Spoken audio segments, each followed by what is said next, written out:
ससुराल में पहला दिन। मुझे लगता है कि वर्तमान में ज़माना बदल गया है और इस बदलते हुए ज़माने की सोच ने हर लड़के और लड़की को शादी से पूर्व मिलने, एक दूसरे से व्यक्तिगत रूप से बात करने की छूट देना शुरू कर दी है, जो काफ़ी तारीफ से काबिल है। यह वैसे देखा जाए तो सही भी है। आखिरकार पति पत्नी बनना ही है, साथ में ज़िंदगी बिताना ही है, उम्र भर के लिए। तो जी हाँ दोस्तों, पहले से जब जाना पहचान हो रहेगी तो नई नवेली बहू को ससुराल में पहले दिन कदम रखते ही किसी भी प्रकार की झिझक नहीं होगी, जैसे कि मुझे हुई थी। मैं जब ससुराल आई थी बहुत ही सहमी सहमी थी आई थी। और जी हाँ, परिवार में सबका स्वभाव समझने में भी समय लग गया। मैं ठहरी कामकाजी तो घर और कार्यालय के बीच में तालमेल बैठना भी ज़रूरी था, क्योंकि सभी के सहयोग से ही तो गृहस्थी चलती है ना। मन ही मन सोच रही थी कि अभी तो परंपरागत शादी की रस्मों से कहीं निजात पाई थी, ससुराल में आकर दूसरी रस्म शुरू। इन्हीं रस्मों के दौरान एक रस्म होती है जिसमें दूल्हा दुल्हन को छलनी से सिर के ऊपर रख कर नहलाया जाता है, और फिर दूसरी रस्म होती है।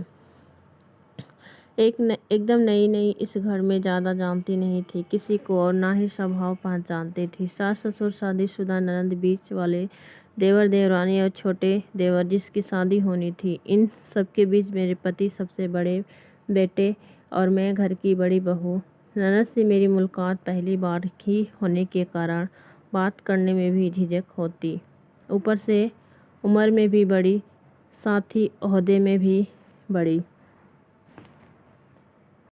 जी हाँ मेरे दोस्तों, आप यह सोच रहे होंगे कि मैं ये सब क्यों जिक्र कर रही हूँ, क्योंकि हर नई नवेली बहू अपने ससुराल में कदम रखते ही थोड़ी शर्मी शर्मी रहती है। मन में रहता है संकोच कि अपना निर्वाह यहाँ हो पाएगा या नहीं, मेरा स्वभाव घर की सदस्य समझ पाएंगे या नहीं। इसी असमंजस में शादी की रस्में अलग और मेरा सोचना है कि हर बहू को हाल ऐसा ही होता होगा जैसे कि मेरा हुआ। इन सब रस्मों के बीच आफत यह होती है कि सामान निकाल कर देगा कौन भला। इसलिए बहू की यदि शादी से पहले घर के सदस्यों को जान पहचान रहे तो शायद यह परेशानी नहीं होगी। वो तो इनकी मेरी बहन यानी मेरी ननद से मेरी अच्छी पहचान हो गई थी, सो उसने मेरी ससुराल में काफ़ी सहायता कर दी थी। शादी के बाद दोस्तों हमारे यहाँ मायके और ससुराल में सत्यनारायण की पूजा बहुत ही अहम मानी जाती है। जब ससुराल में पूजा संपन्न हुई, घर में पधारे हुए मेहमानों को केले के पत्ते पर हमारे घर के आंगन में खाना परोसा गया। साथ ही सास द्वारा मुझे भी आदेश दिया गया कि मैं भी जो मीठे व्यंजन बनाए हैं उन्हें घर आए मेहमानों को आग्रह के साथ परोस दूं। साहब शुरू हो गई। यहाँ शादी के बाद बड़ी बहू डोली फिर समझ आया कि ससुराल में सभी तीखा चटपटा खाना पसंद करते हैं। मैंने ये पहली बार ही देखा। फिर जब मायके पहुंची तो नंदोई जी फरमाइश पर रही। पालक की सब्जी मेरी माँ ने बनाई तो खाना परोसते वक्त मैंने अपने परीक्षण के अनुसार माँ को चुपचाप ही बताया।